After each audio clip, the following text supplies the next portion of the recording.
जय श्री राम दोस्तों, जय हनुमान। कैसे हो आप सब लोग। जब आपके शरीर में सवारी आने वाली होती है तो आपके साथ क्या होता है।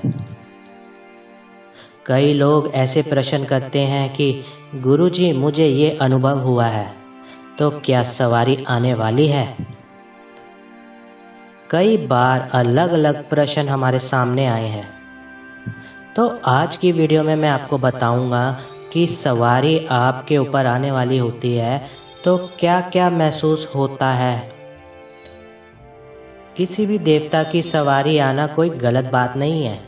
कई लोग ये सोचते हैं कि सवारी आ गई और गलत बात है,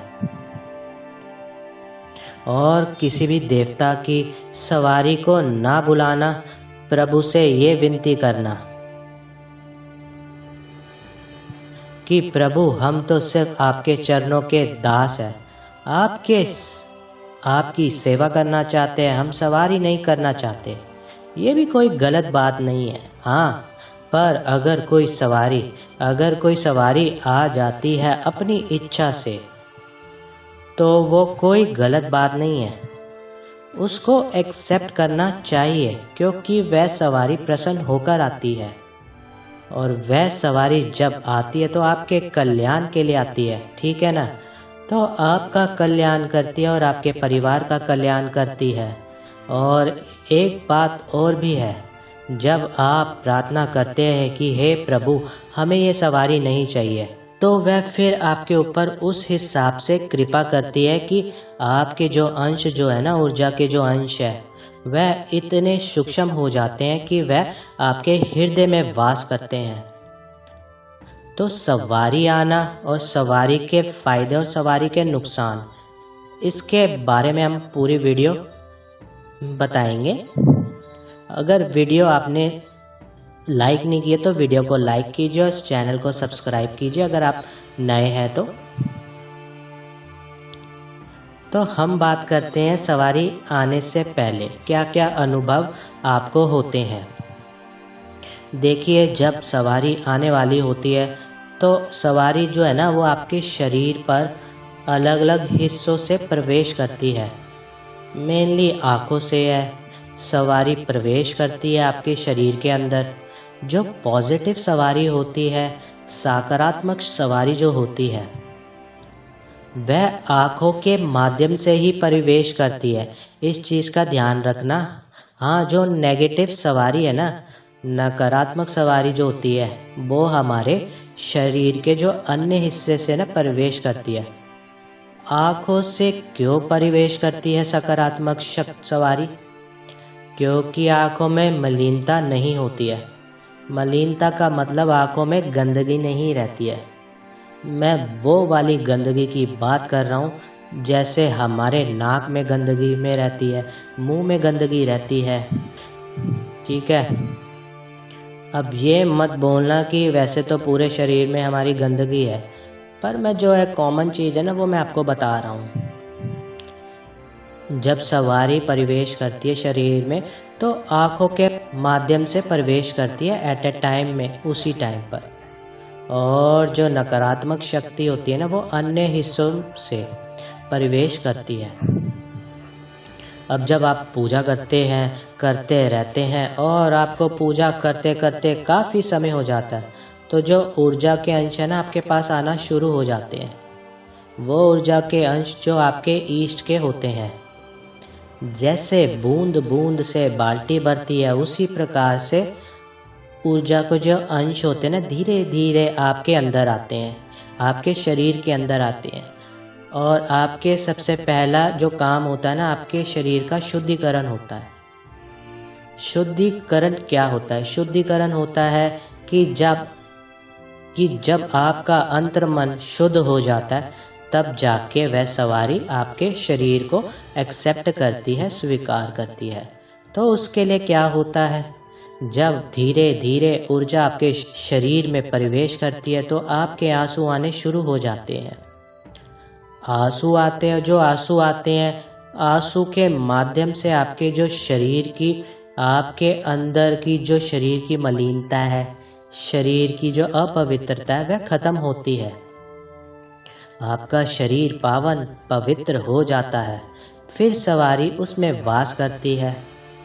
तो जो लोग कहते हैं कि सवारी नहीं लेनी चाहिए, कि जो लोग कहते हैं कि सवारी जो है सब कुछ है, तो ये दोनों, पहली बात तो ये सवारी अगर आपको आ रही है तो एक्सेप्ट करनी चाहिए, कोई दिक्कत नहीं है, कोई ऐसी घबराने वाली बात नहीं है। और अगर सवारी आ रही है तो उसको चलाना आना चाहिए। तो कैसे शक्ति को चलाया जा सके, क्योंकि शक्ति को प्राप्त करना बड़ी बात नहीं है, शक्ति को चलाना इम्पोर्टेंट है। उसका तरीका होता है, उसको भोग प्रसाद भी होता है। फिर एक बंधन में आप बंध जाते हैं। जैसे कहते हैं ना, हाथी को खरीदना और हाथी को चलाना बहुत ही बड़ी बात होती है। खरीदना इतनी बड़ी बात नहीं है जितना उसको झेलना और उसको चलाना बहुत बड़ी बात होती है। तो उसी तरीके से जब शक्ति आपके पास आती है, सवारी आती है, तो आपके कई बंधन हो जाते हैं, कई नियमों के पालन आपको करना ही पड़ता है। आप कई वचनों में बंध जाते हैं, आपके अपनी सेवा के ऐसे बंधनों में बंध जाते हैं, और वो आपको उनका पालन करना है। उनको कर्मों को जो करना है ना, वो करना ही है आपको।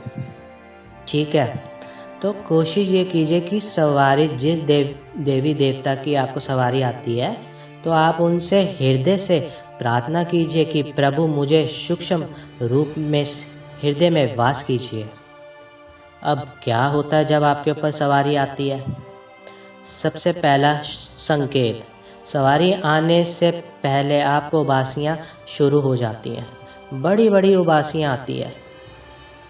और ये जो उबासियाँ उस समय ज़्यादा आती है जब आप किसी मंदिर में जाते हो, या आप किसी भगत के पास जाते हो, या किसी चौकी पर जाते हो, या किसी दरबार पे आप जाते हो, क्योंकि वहाँ पर बहुत ज़्यादा पॉजिटिव तरंगे होती हैं।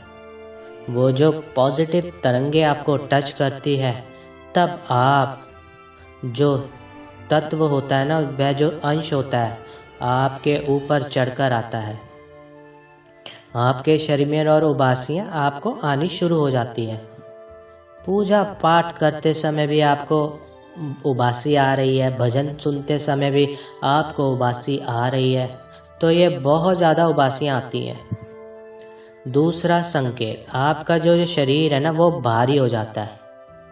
आपको ऐसा महसूस होता है कि आपके शरीर में कुछ प्रवेश कर रहा है और शरीर भारी हो जाता है, आपको ऐसा महसूस होता है। तीसरा संकेत, आपका शरीर जो है ना, वो सुन्न हो जाता है, धीरे धीरे शून्यता की तरफ चले जाता है। शून्यता का मतलब क्या होता है? शून्यता का मतलब होता है कि आप नॉर्मल बैठे हो। जब आप नॉर्मल बैठे रहते हो तो आपको याद होता है कि आपके आस पड़ोस में क्या चल रहा है, आपके पीछे आगे क्या हो रहा है। जब आप धीरे धीरे सवारी का असर प्रभाव होता है तो धीरे धीरे सुन्न हो जाना शुरू हो जाता है। आपको अपने शरीर पर ध्यान लगाना शुरू हो जाता है, बाकी चीज़ों पर आप भूलना शुरू कर देते हैं। तो ये शून्यपना होता है। तो आप धीरे धीरे आपके किसी भी शरीर का कोई एक अंग फड़फड़ाना शुरू हो जाता है। तो ये होता है जब सवारी आने वाली होती है। चौथा संकेत ये है कि आंखें भारी हो जाती हैं। आपकी आंखें ऐसे लगता है कि जैसे भारी हो गई है, काफ़ी आँख बंद होने वाली है, भारी हो जाती है एकदम। पांचवा संकेत होता है कि आपका जो मन है ना, ऐसा करता है कि अंदर से, जैसे विशेष रूप से जब माँ कालिका की सवारी आती है, तो माँ काली की जब सवारी आती है ना, तो तब ऐसा होता है कि विशेष रूप से कि आपका उल्टी का मन करता है, जैसे आपको उल्टी आने वाली है या कुछ पेट से निकलने वाला है, जीभ बाहर निकल रही है। तो ये भी एक संकेत सवारी का होता है। छठा जो संकेत होता है कि आपके शरीर बढ़ जाता है, गर्म हो जाता है। आपका जो शरीर है ना, वो गर्म हो जाता है। आपके शरीर में गर्माहट पैदा इतनी हो जाती है, आग की तपश, और एक ऐसी गर्माहट जो मतलब बाहरी, जो अंदर से जो बुखार हो जाता है ना व्यक्ति को, वैसे। सातवां संकेत होता है कि आपके शरीर का जो रक्त है, जो रक्त हम कहते हैं कि रक्त का बहाव जो होता है ना, वह बढ़ जाता है। जैसे ब्लड हमारे नसों में बढ़ जाता है ना, वैसा।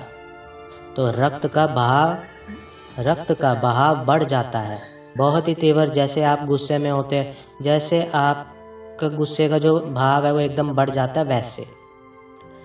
उसी प्रकार से जब शरीर में कोई शक्ति प्रवेश करती है, तब भी आपके रक्त का जो प्रभाव है ना, वह बहुत तेज हो जाता है। ठीक है। तो उसके बाद में 8वां जो संकेत होता है, वह आपका सिर घूमना लगता है। आपको सिर घुमाने का मन लगता है। आपको ऐसा लगता है कि एक होता है खुद से घुमाना और एक होता है खुद से घूमना। तो ऐसा आपको महसूस होना शुरू हो जाता है। और जो 9वां संकेत होता है, वो होता है आपके आँखों में जलन होना शुरू हो जाता है। ऐसी जलन कि आपकी आंखें बार बार बंद होती है, बार बार खुलती है। जिस समय सवारी का प्रभाव बढ़ता है ना, तो उस समय भजनों में मन लगना शुरू हो जाता है। आप खो जाते हैं। आँख जब आप बंद करते हैं तो आपको उसका सिर्फ उस भजन के बोल ही सुनाई देते हैं। तो कौन सा बोल कितना तीखा बोल है, वो सारा सुनाई देता है आपको। तो और आपका खेलने का मन करता है। आपका ऐसा मन करता है, कभी कभार कोई पावरफुल शक्ति आती है ना, कि दीवार में हाथों को मारे, फर्शों को हाथों पे मारे, या फिर साकल मारे लोहे को अपने पे। इस प्रकार से आपका मन करता है, चिमटा मारे। तो ये सब सवारी का प्रभाव होता है, सवारी के संकेत होते हैं। तो मैंने आपको 9 ऐसे संकेत बताए हैं कि आप जान सकते हैं कि सवारी आने से पहले आपको मिलते हैं। तो बाकी मुझे आशा है कि जानकारी आपको पसंद आई होगी। पहली बार अगर चैनल पर हो तो चैनल को सब्सक्राइब कीजिए और वीडियो को लाइक कीजिए और शेयर कीजिए वीडियो को। जय श्री राम दोस्तों, जय हनुमान।